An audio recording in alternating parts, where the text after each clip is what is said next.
जय हिंद। आप सभी का स्वागत है आपके अपने YouTube channel Rahul talent institute में। दोस्तों आज की इस वीडियो में लोग बात करेंगे क्लास 12th ज्योग्राफी के फर्स्ट चैप्टर के बारे में। दोस्तों क्लास 12th के ज्योग्राफी का फर्स्ट चैप्टर जो है उसका नाम है मानव भूगोल तथा प्रकृति एवं विषय क्षेत्र। दोस्तों हमने जो है इससे पहले आपको बेसिक वीडियो प्रोवाइड किया था ज्योग्राफी का। अगर आपने नहीं देखा है तो उसका लिंक जो है आपको डिस्क्रिप्शन में दे दिया गया है, वहां से भी क्लिक करके उसे आप देख सकते हैं। या तो जो है डिस्क्रिप्शन बॉक्स जब आप खोलेंगे तो वहां से जो है आपको वीडियो भी मिल जाएगा किसका, तो भाई जो आपका ज्योग्राफी जो है कहाँ से स्टार्ट होता है, how to geography with start, है ना। तो वह कहाँ से स्टार्ट होता है उस चीज के बारे में आप अगर नहीं देखे तो वहां जाके आप सबसे पहले देख लें, क्योंकि उसमें जो है आपको उन बेसिक चीजों के बारे में बताया गया है जो कि ज्योग्राफी पढ़ने से पहले वो बेसिक चीजें आपको पता होनी चाहिए। तो चलिए दोस्तों आज हम लोग जो है ज्योग्राफी का सबसे पहला चैप्टर जो कि मानव भूगोल है उसको हम लोग देखते हैं। यानी फर्स्ट बुक का पहला चैप्टर का नाम है मानव भूगोल, उसी के बारे में हम लोग देखेंगे। तो चैप्टर से शुरू होता है कि मानव भूगोल से, तो सबसे पहले हम लोग मानव भूगोल के बारे में जानेंगे। यानी कि चैप्टर के बारे में सबसे पहले हम लोग समझेंगे कि चैप्टर आखिर कह क्या रहा है। तो दोस्तों सबसे पहले हमें पता होना चाहिए कि मानव भूगोल क्या कह रहा है। तो मानव भूगोल दोस्तों आपको पता होगा कि भूगोल की 3 शाखाएं हैं, एक है भौतिक भूगोल, एक मानव भूगोल और एक प्रादेशिक भूगोल, ठीक ना। तो उनमें से एक है मानव भूगोल। मानव भूगोल क्या है, तो भूगोल की वह शाखा, ध्यान से सुनिएगा, भूगोल की वह शाखा जिसमें मनुष्य की उत्पत्ति से लेकर, भूगोल की वह शाखा जिसमें मनुष्य की उत्पत्ति से लेकर, मनुष्य की उत्पत्ति से लेकर अभी तक, मनुष्य की उत्पत्ति से लेकर अभी तक मनुष्य के पर्यावरण के साथ व्यवहारों का अध्ययन किया जाता है। ध्यान से सुनिएगा, वह भूगोल की वह शाखा जिसमें मनुष्य की उत्पत्ति से लेकर अभी तक उनके पर्यावरण के साथ व्यवहार जो है, जो व्यवहार उनका किया गया है, उनका जिसमें अध्ययन किया गया है, उसी को हम लोग मानव भूगोल कहते हैं। यानी कि मानव की उत्पत्ति जब हुआ था उस समय से लेकर आज तक जो है पर्यावरण के साथ मनुष्य का क्या क्या व्यवहार रहा है, इन सब चीजों के बारे में जिसमें हम लोग पढ़ते हैं, जिसमें हम लोग अध्ययन करते हैं, उसी को हम लोग मानव भूगोल कहते हैं। क्लियर है। तो मानव भूगोल का जनक जो है किसे कहा जाता है आपको पता होगा। मानव भूगोल का जनक जो है रेटजेल साहब को कहते हैं। किसको? रेटजेल साहब को, ठीक ना। मानव भूगोल का जनक किसे कहा जाता है? रेटजेल साहब को। ये कहाँ के रहने वाले थे? तो ये जो है निवासी था, कहाँ के? पर्सिया के निवासी थे। कहाँ के ये निवासी थे? तो पर्सिया के ये निवासी थे। कौन? तो रेटजेल साहब एक पर्सिया के निवासी थे। इनका जन्म जो है 1844 ईस्वी को हुआ था और इनकी मृत्यु जो है 1904 ईस्वी को हुआ था। इनका जन्म एंड मृत्यु 1904 ईस्वी को हुआ था। इतना सा आपको ध्यान में रखना है, जन्म 1844, मृत्यु 1904 ईस्वी को। और इन्होंने एक प्रसिद्ध पुस्तक लिखा है जिनका नाम है एंथ्रोपोजियोग्राफी, है ना। एंथ्रोपोजियोग्राफी ये बहुत ही प्रसिद्ध पुस्तक है। इनका जो रचनाकार है वो है रेटजेल। हालांकि रेटजेल की पुस्तक को क्यों याद रखें भाई, क्योंकि मानव भूगोल हम लोग पढ़ रहे हैं तो मानव भूगोल के जनक रेटजेल हैं, इसलिए रेटजेल ने जो प्रसिद्ध पुस्तक लिखी है उनको आपको याद रखना है। एक बस मात्र आपको याद रखना है, एंथ्रोपोजियोग्राफी किसने लिखा है? तो रेटजेल साहब ने लिखा है। कहाँ के निवासी थे? तो पर्सिया के। जन्म कब हुआ? 1844। मृत्यु कब हुआ? 1904 ईस्वी को। यहां तक क्लियर है? ठीक।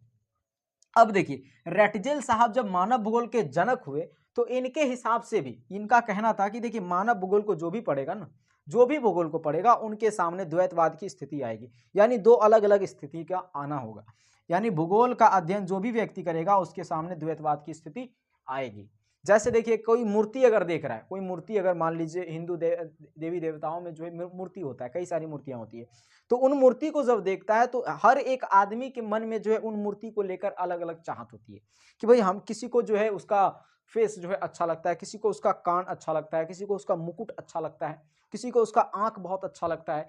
तो ये क्या हुआ कि मूर्ति तो एक ही है, लेकिन बस लोगों का विचार क्या होते जा रहा है? चेंज होते जा रहा है। वही चीज है कि जब भूगोल का कोई भी व्यक्ति अध्ययन करेगा तो उसमें दो अलग अलग स्थिति उत्पन्न होगी। इसी को बोलते हैं हम लोग द्वैतवाद की स्थिति। इसी को क्या बोलते हैं? द्वैतवाद की स्थिति। क्लियर है। अब देखिए जब रेटजेल साहब है तो इन्होंने भी जो है जब पढ़ा, भूगोल को पढ़ा सही से, तो इन्होंने मानव भूगोल का एक अलग ही डेफिनेशन दिया। क्या दिया? हालांकि मानव भूगोल का डेफिनेशन प्रॉपर अगर देखा जाए तो आपको यही लिखना है कि मनुष्य की उत्पत्ति से लेकर अभी तक उनके पर्यावरण के साथ जो संबंध रहा है उनका, जिसमें हम लोग अध्ययन करते हैं, उसी को मानव भूगोल कहते हैं, यही लिखना है। लेकिन अगर यह पूछा जाए कि रेटजेल ने मानव भूगोल की क्या परिभाषा दी है, रेटजेल के अनुसार मानव भूगोल क्या है, तो उन्होंने कहा है कि मानव भूगोल मानव समाजों और धरातलों के बीच संबंधों का संश्लेषित अध्ययन है। क्या है मानव भूगोल? मानव भूगोल मानव समाजों और धरातलों के बीच संबंधों का संश्लेषित अध्ययन है, ये कहा इन्होंने, है ना। तो हर स्थिति में, अब अगर देखें तो हर स्थिति में, जैसे कुमारी सैंपल का कुछ और कहना है किसी और का कुछ कहना है, विडाल डिला ब्लास जी का कुछ और कहना है। यानी हर वो भूगोलवेत्ताओं ने जो है जब इसको पढ़ा, स्टडी किया, तो उनके सामने एक अलग अलग स्थिति आया और उसने जो अपना अपना एक डेफिनेशन दे दिया। क्योंकि रेटजेल बहुत ही ज्यादा जो है इंटेलिजेंट है, या फिर ऐसे कह सकते हैं कि ये जो है एक जनक है इस मानव भूगोल के, तो इसका डेफिनेशन याद रखना जो है आपको लाजमी बन जाता है। क्योंकि ऐसा क्वेश्चन ऑब्जेक्टिव में भी पूछ सकता है, सब्जेक्टिव में भी पूछ सकता है। ऑब्जेक्टिव में कैसे पूछेगा, ये आपको कथन दे देगा और बोलेगा निम्नलिखित कथन किसने कहा है, तो ऑप्शन 4 गो रहेगा, उसमें से आपको रेटजेल पता होना चाहिए कथन ना। या फिर ऐसे बोल देगा कि रेटजेल के अनुसार से मानव भूगोल की परिभाषा दे, तो कई तरह से पूछ सकता है। तो रेटजेल का कम से कम आप इसे याद रख लें कि मानव भूगोल मानव समाजों और धरातलों के बीच संबंधों का संश्लेषित अध्ययन है। उम्मीद करता हूं ये चीज आप जो याद कर लेंगे। उसके बाद है भाव चित्रात्मक। भाव समझिए जरा सा ये टॉपिक। भाव यानी कि भावना, भाव यानी भावना, चित्र यानी कि चित्र, भाव यानी भाव भावना, चित्र यानी चित्र, और आत्मक है ना। भाव चित्र आत्मक यानी कि भाव यानी भावना का चित्र, मनुष्य की भावना को चित्र के माध्यम से दर्शाना। मनुष्य की भावना, भावना किसकी होती है, बकरी की क्या, जानवर की नहीं, मनुष्य की भावना होती है, या फिर मानसिक भावना ऐसे बोल सकते हैं। तो मानसिक भावना को चित्र के माध्यम से प्रकट करना, मानसिक भावना को चित्र के माध्यम से बताना, चित्र के माध्यम से प्रकट करना, उसी को भाव चित्रात्मक कहते हैं। मानवीय भावनाओं को चित्र के माध्यम से प्रस्तुत करना भाव चित्रात्मक कहलाता है। क्लियर है। उसके बाद है प्रकृति और मानव के बीच संबंध। देखिए प्रकृति और मानव का संबंध आपको पता होगा कि आदिम काल से ही जब आदिवासी निवास करते थे, जब आदि मानव लोग रहते थे, तो प्रकृति और मानव का संबंध कैसा था उसके बारे में बोल रहा है कि प्रकृति और मानव का संबंध जो है आदिम काल से ही बहुत ही पुराना संबंध रहा है। और ये कहा जाता है कि उनका जो है एक दूसरे के एक तरह से, यानी मानव और ये जो प्रकृति है, इनका आदिम काल से ही बहुत गहरा संबंध रहा है, बहुत गहरा संबंध और बहुत पुराना संबंध रहा है, प्रियता का संबंध रहा है, कह सकते हैं कि अपने जीवन की मूलता का संबंध रहा है इन सभी के संबंध। यानी कहने का टॉपिक देखिए, टॉपिक पे रिलेटेड आप बात कीजिए। हाँ, हवाओं में बात करने से कुछ नहीं होता। देखिए तुम प्रकृति, और इतना सा आपको इस टॉपिक में लिख देना है कि प्रकृति और मानव का संबंध जो है आदिम काल से ही बहुत पुराना रहा है और बहुत गहरा संबंध है। ठीक।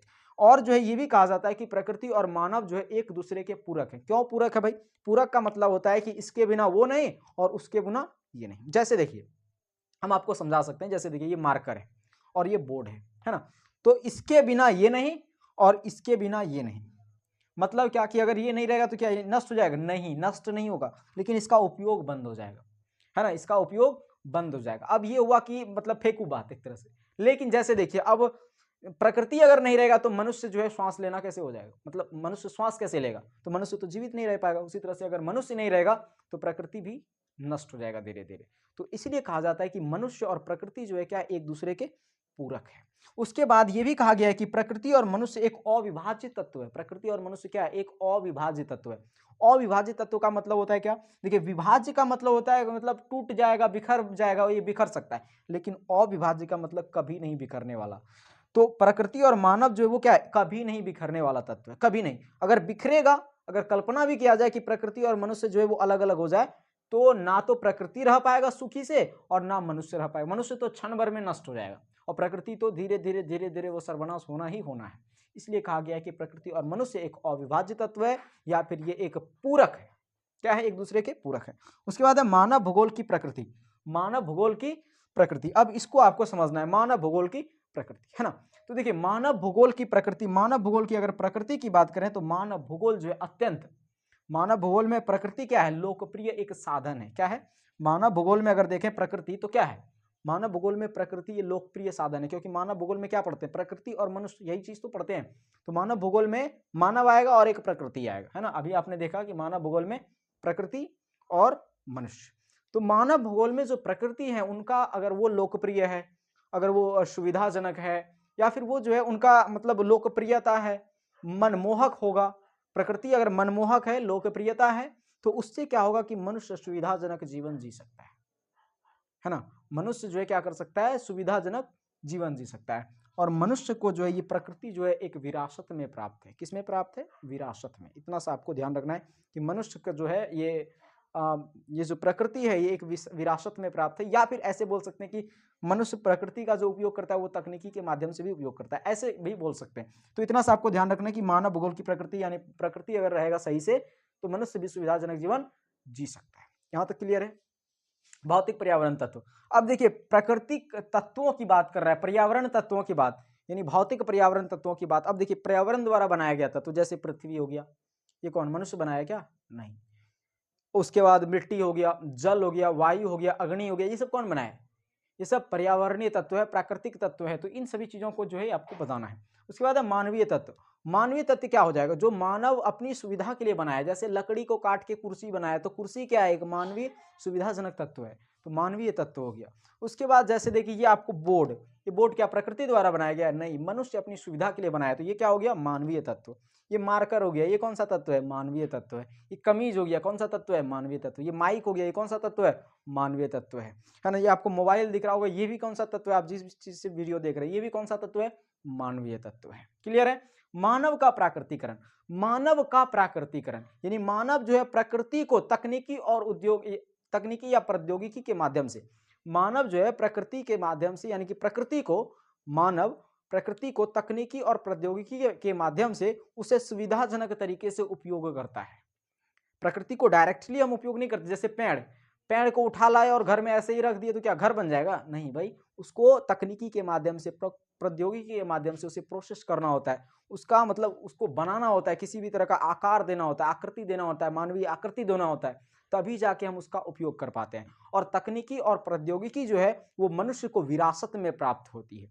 विरासत का मतलब क्या हुआ? जैसे देखिए धन संपत्ति जो है वो बाप दादाओं का जितने भी छोड़े गए हैं, वो सब चीजें क्या होता है कि ऊपर से लेके आता है, कोई व्यक्ति नहीं आता है, तो उन्हें क्या होता है कि वो चीज ऑटोमेटिक मिल जाता है, इसी को बोलते हैं विरासत में प्राप्त। तो प्रौद्योगिकी यानी कि ज्ञान, ये प्रौद्योगिकी यानी तकनीकी का ज्ञान जो है, जैसे बम बनाना हो गया या कोई भी चीज टीचिंग करना हो गया, किसी भी चीज को बारे में जानना हो गया, तो इस चीज को जो है ये मनुष्य सीख के नहीं आता है ऊपर से, उसको यहाँ सीखना पड़ता है। तो ये सब चीज किससे प्राप्त हो रहा है? उससे विरासत में प्राप्त हो रहा है, इसी को बोलते हैं विरासत। तो तकनीकी और प्रौद्योगिकी जो है वो मानव की किससे प्राप्त होता है? विरासत में। और उसके माध्यम से वो क्या करता है? प्रकृति का प्राकृतिकरण करता है, जिससे मनुष्य जो है सुविधाजनक जीवन जी सकता है। यहाँ तक क्लियर है? उसके बाद अब जो है अनुवंशिकी के नियम, यानी अनुवांशिकी, ये अनुवांशिकी का जनक आपको पता होगा। अनुवांशिकी की सहायता से मेंडल नामक एक व्यक्ति था, जो आपने 10th क्लास में पढ़ा होगा बायोलॉजी में। उन्होंने 2 मटर का पौधा लिया था, उससे जो है बहुत सारी चीज़ों का उपयोग किया था। उसी तरह से अनुवांशिकी के नियम का अध्ययन करके जो है भूगोलवेत्ताओं ने बहुत सारे चीज़ों से जो है क्या किया कि डीएनए का खोज कर लिया, है ना। साइंस में आपने पढ़ा होगा डीएनए के बारे में। तो अनुवांशिकी के नियम से अध्ययन से जो है डीएनए का भी खोज हुआ है। हालांकि हम लोग मनुष्य और प्रकृति से संबंधित जो है भूगोल पढ़ रहे हैं, लेकिन उससे जो जो क्या क्या मिला है साइंस को, उस चीज के बारे में भी तो जानना है। तो अनुवांशिकी के नियम के अध्ययन से ही क्या मिला है हम लोग को? डीएनए मिला है। और डीएनए का क्या फायदा है? तो डीएनए क्या होता है कि जैसे देखिए किसी से अगर रिलेशन, यानी कि अपना जो है कोई बताता है कि नहीं मेरा इससे कोई रिलेशन है। जैसे देखिए कि ज्यादातर ऐसे केसेस जो है आपको कोर्ट में अक्सर देखने को मिलते हैं। या फिर जैसे देखिए अगर किसी को किसी की जो है दौलत हड़पनी होती है, तो वो जो है क्या कहता है कि ये भाई मेरा है। जैसे देखिए अब अगर नरेंद्र मोदी को जाके अगर कोई लड़का बोल देगा कि ये मेरा दादाजी है, तो बताइए अब नरेंद्र मोदी तो चौंका जाएगा, कहाँ से आ गया ही। उसके बाद क्या करेगा वो व्यक्ति जो है जाके डीएनए टेस्ट कराएगा। यानी कि नरेंद्र मोदी और वो लड़का जो है जो बोल रहा है कि ये मेरा दादाजी है, वो दोनों टेस्ट कराएगा डीएनए, और उससे साफ नजर आ जाएगा कि ये जो है इसका संबंध है या नहीं। यानी अगर डीएनए चेक कराने के बाद अगर बोल रहा है कि नहीं इसका डीएनए दोनों मिल रहा है, तो बोल देगा कि हाँ रियल में इसका ये दादा है। लेकिन अगर डीएनए मैच नहीं कर रहा है डीएनए, तो इससे साफ पता चल जाएगा कि ये लड़का फ्रॉड है, या फिर नरेंद्र मोदी फ्रॉड है, या फिर जो भी उस पर जबरदस्ती दावा डाल रहा है कि ये मेरा है, ये मेरा है।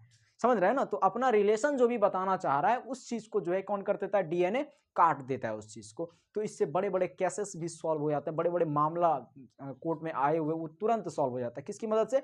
डीएनए की मदद से। तो डीएनए एक ऐसा तथ्य है जिसकी मदद से जो है कोई भी व्यक्ति अगर किसी पर अवैध रिश्ता डालता है, अवैध रिश्तेदारी का संबंध डालता है, तो उसको जो है क्या कर देता है? ये मतलब तुरंत मामला इस चीज का क्लियर कर देता है, उसी को डीएनए कहते हैं। क्लियर है? उसके बाद है पर्यावरणीय निश्चयवाद। पर्यावरणीय निश्चयवाद नाम में ही है, पर्यावरण से संबंधित कुछ चीज निश्चित है। क्या है? तो देखिए ये एक अवधारणा है। पर्यावरणीय निश्चयवाद क्या है? एक अवधारणा, एक विचारधारा है जिसमें प्रकृति और मनुष्य के बीच तालमेल के बारे में अध्ययन किया जाता है। मनुष्य और प्रकृति के बीच क्या है? तालमेल नहीं है क्या? मनुष्य और प्रकृति के बीच बहुत ज्यादा तालमेल है। इसके बारे में जिसमें अध्ययन करते हैं उसी को बोलते हैं पर्यावरणीय निश्चयवाद। मनुष्य और प्रकृति के बीच तालमेल है, इसी के बारे में अध्ययन करते हैं। किसमें? पर्यावरणीय निश्चयवाद। यहां तक क्लियर है? उसके बाद प्रकृति का मानवीकरण। देखिए प्रकृति का मानवीकरण मतलब क्या कि प्रकृति का जो है कुछ प्रोसेस हो रहा है। देखिए किसी प्राकृतिक वस्तु को मानवीय रूप देने की क्रिया को प्रकृति का मानवीकरण कहते हैं। ध्यान से सुनिएगा, प्रकृति का मानवीकरण यानी कोई प्राकृतिक वस्तु है उसको मानवीकरण में कन्वर्ट कर दिया। जैसे देखिए पेड़ पौधा, तो पेड़ को काट लिया, मान लीजिए पेड़ को काटा हमने, और पेड़ को काटने के बाद उसको क्या किए कि उससे हम कुर्सी बना लिए, टेबल बना लिए, पलंग बना लिए, चौकी बना लिए, ये सब क्या हो गया, हम क्या कर रहे हैं, उसका मानवीयकरण कर रहे हैं, यानी जो मानव के लिए उपयोग की वस्तु है उसको हम कर रहे हैं, किसकी मदद से, तो प्रकृति की मदद से। वही चीज तो डेफिनेशन लिखे कि प्रकृति का मानवीयकरण यानी किसी प्राकृतिक वस्तु को मानवीय रूप देने की क्रिया को प्रकृति का मानवीकरण कहते हैं, समझ गए होंगे, है ना। उसके बाद है मानव। देखिए प्रकृति का मालिक जो है किसे कहा जाता है, तो मानव को। देखिए प्रकृति जो है, प्रकृति कुछ कितनों भी बड़ा हो प्रकृति, लेकिन उसका मालिक कौन है, तो मानव है। मानव अपने हिसाब से प्रकृति का उपयोग करता है, जैसा उसको मन है वैसा उपयोग करता है प्रकृति को। उसके बाद सांस्कृतिक और तकनीकी ज्ञान प्रकृति का उपयोग में मानव को मदद करता है। सांस्कृतिक और तकनीकी ज्ञान, देखिए सांस्कृतिक चीजों के बारे में अगर ज्ञान रहेगा मानव को, तकनीकी चीजों के बारे में ज्ञान रहेगा मानव को, तो वो जो है प्रकृति को अच्छी तरह से यूज भी कर सकता है। यानी अगर उसको ये इन चीजों के बारे में मालूम नहीं है तो उतनी अच्छी से प्रकृति का यूज नहीं कर सकता है ना। तो ये चीज जो है आपको क्लियर हो गया होगा। और हाँ, ये आपका कुछ इंपॉर्टेंट टॉपिक है, ये सब आपका टॉपिक है ये सब, लेकिन ये जो है आपका नोट पॉइंट है, ये सब ऑब्जेक्टिव में आपको काम आएगा। ये जितना भी हमने ये जो है या करके अगर ऐसे ऐसे जितने भी तीर चिन्ह करके लिखे हैं वो सब आपका ऑब्जेक्टिव में काम आएगा। लेकिन हाँ, ये जो है इसका ही टॉपिक है, ये सब मतलब जितना भी ऐसे लिखे हैं तो वो समझिएगा वो ऑब्जेक्टिव में काम आएगा, नोट पॉइंट है एक तरह से वो। लेकिन जो आपका टॉपिक वाइज लिखे हैं समझ गए होंगे वो चीज। अगर आप नहीं समझे तो इस वीडियो को दोबारा देखिए। हाँ, ये चीज आपका टॉपिक कवर हो गया। हम इस वीडियो को 2 पार्ट में बनाएंगे, है ना। तो 2 पार्ट में बनाएंगे, ये कुछ टॉपिक है, उसके बाद एक और टॉपिक जो है लिख लेते हैं, इसी वीडियो में हम लोग कवर कर लेंगे उसको। तो आप इसका एक स्क्रीनशॉट ले। हाँ तो दोस्तों अब हम लोग जो है अगला टॉपिक देख लेते हैं। अगला टॉपिक क्या दे रखा है, दे रखा है अब हम लोग जो है पढ़ेंगे संभववाद के बारे में। संभववाद क्या है, तो दोस्तों संभववाद समझिए आप ध्यान से, एक विचारधारा है। संभववाद क्या है, एक विचारधारा है, ध्यान से समझिए। संभववाद विचारधारा को जो है विडाल डेला ब्लास जी ने दिया था, इनके प्रवर्तक यही कहलाए। यानी संभववाद विचारधारा को किसने दिया था, विडाल डेला ब्लास जी ने। इस विचारधारा में इन्होंने क्या कहा था, इन्होंने कहा कि ये जो है इन्होंने कहा, देखिए मनुष्य प्रकृति का स्वामी है। क्या कहा कि देखिए ये जो विचारधारा है संभववाद विचारधारा, इसको किसने दिया था, विडाल डेला ब्लास ने। इन्होंने कहा कि मनुष्य जो है वो क्या है, प्रकृति का स्वामी है। मनुष्य क्या है, प्रकृति का स्वामी है और उसे जैसा चाहे वैसा इस्तेमाल कर सकता है। यानी मनुष्य क्या है, प्रकृति का स्वामी है और उसे जैसा चाहे वैसा इस्तेमाल कर सकता है। स्वामी का मतलब होता है उसका मालिक। मनुष्य क्या है, उसका मालिक है। जैसे देखिए इस बोर्ड का मालिक जो है उस चीज को वैसा चाहे इससे इस्तेमाल कर सकता है। जैसे देखिए इस मोबाइल का, जैसे आप इस मोबाइल में ये वीडियो देख रहे हैं, तो इस मोबाइल का जो मालिक है वो चाहे इस मोबाइल को कुछ भी कर सकता है। तो यही चीज होता है कि प्रकृति जो है, प्रकृति एक नौकर है एक तरह से, और उसका मालिक कौन है, तो उसका मालिक है मनुष्य। और मनुष्य प्रकृति को जैसा चाहे वैसा इस्तेमाल कर सकता है। उसको व्यक्ति के भले के लिए भी कर सकता है, या तो उसको जो है संसार के सर्वनाश के लिए भी प्रकृति का इस्तेमाल कर सकता है। तो ये चीज होता है। तो इस चीज को किस विचारधारा में दिया गया, संभववाद विचारधारा में। किसने दिया, विडाल डेला ब्लास जी ने। उम्मीद है ये चीज समझ गए होंगे आप। उसके बाद संभववाद में अधिक जोर मानव को दिया गया है। सही बात है, क्योंकि मानव को क्या बनाया गया है, स्वामी बनाया गया है, मालिक बनाया गया है। जबकि प्रकृति को एक तरह से बोले तो नौकर माना गया है, सर्वेंट माना गया है। तो मानव को ही अधिक जोर दिया गया है। उसके बाद मनुष्य एक कैसा प्राणी है, चिंतनशील प्राणी है।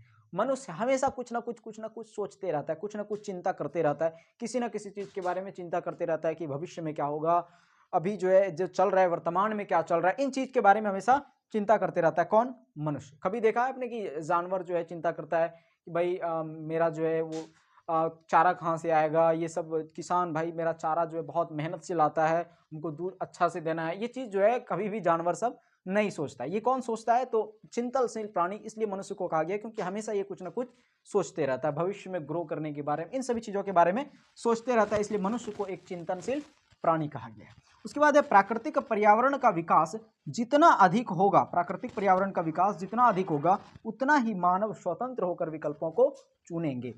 यानी कि प्राकृतिक पर्यावरण, देखिए प्राकृतिक पर्यावरण का विकास जितना ज्यादा होगा उतना ही मनुष्य क्या करेगा, उनके सामने उतना ज्यादा विकल्प होगा। इसको इस चीज से समझ सकते हैं आप। जैसे देखिए अगर आपने साइंस सेक्टर से पास किया है या फिर जैसे आपने साइंस लिया है, जैसे कोई स्टूडेंट साइंस लिया तो साइंस लिया तो उसके सामने जो है, उसके सामने बहुत सारा चीज, वो जो है आर्ट्स को भी ज्वाइन कर सकता है, वो जो है कॉमर्स का भी सब्जेक्ट आगे जाके ले सकता है, वो कोई भी सब्जेक्ट ले सकता है। तो उनके सामने क्या हो गया, ऑप्शन बहुत ज्यादा है। लेकिन अगर आर्ट सेक्टर से आप पढ़ रहे हैं तो आर्ट सेक्टर किसी उद्देश्य के साथ ही आया जाता है कि नहीं हमको जाके जो है क्या करना है कि आगे जाके कोई और जॉब करना है, कोई और अच्छा सा जो है हमको क्या करना है, इसमें एक कुछ इन्वॉल्व करना है। तो आर्ट सेक्टर हो, कॉमर्स सेक्टर हो, कोई भी सेक्टर हो, उसको आप तभी लेते हैं जब आगे उस चीज का प्लान बना हुआ होता है। लेकिन अगर आपका आगे प्लान बना हुआ नहीं है तब जाके आप साइंस ले लेते हैं, उसके बाद उसको पढ़ाई करते हैं, फिर आगे जाके फिर जो है आप आर्ट्स पढ़ना शुरू कर देते हैं, और फिर आर्ट्स आपके दिमाग में घुसता नहीं है, जिस वजह से प्रॉब्लम हो जाता है, जिस वजह से काफी सारे साइंस का स्टूडेंट बेरोजगार भी बैठा रहता है। तो आपको जो है ये चीज क्या होता है कि विकल्पों को चुनने की संभावना जो है वो साइंस सेक्टर में ज्यादा होता है, लेकिन विकल्प क्या फायदा उस चीज को। लेकिन हम लोग पढ़ रहे हैं यहाँ पे ज्योग्राफी, तो यहाँ पे बात है कि प्राकृतिक पर्यावरण का विकास जितना ज्यादा होगा, सही बात है, जितना ज्यादा होगा तो उतना विकल्प को चुनने की संभावना हम लोग के सामने होगी। उसके बाद है मानवतावादी।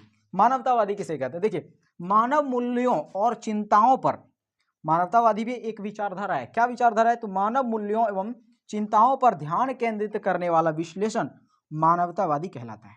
मतलब क्या हो गया, जैसे मानव मूल्यों और चिंताओं पर ध्यान केंद्रित करने वाला, यानी मानव के लिए चिंताएं क्या है, मानव के लिए मूल्यों का मतलब इस चीज को ध्यान जो केंद्रित करता है उसी को हम लोग मानवतावादी कहते हैं। जैसे देखिए अगर अच्छी रूप से सांस्कृतिक शिक्षा मिले, सामाजिक शिक्षा मिले, हर तरह से जिससे कि मनुष्य क्या क्या हो, विकास हो, ऐसी शिक्षा मिले जिससे मनुष्य का सांस्कृतिक, सामाजिक, राजनीतिक, हर तरह से, आर्थिक, हर तरह से क्या हो उसे शिक्षा मिले, साहित्यिक रूप से हर तरह से उन्हें क्या मिले, उस चीज का ज्ञान प्राप्त हो सके। इससे क्या होगा कि मनुष्य को जो है केंद्रित करने वाली एक चिंता है क्या, तो शिक्षा, अच्छी शिक्षा।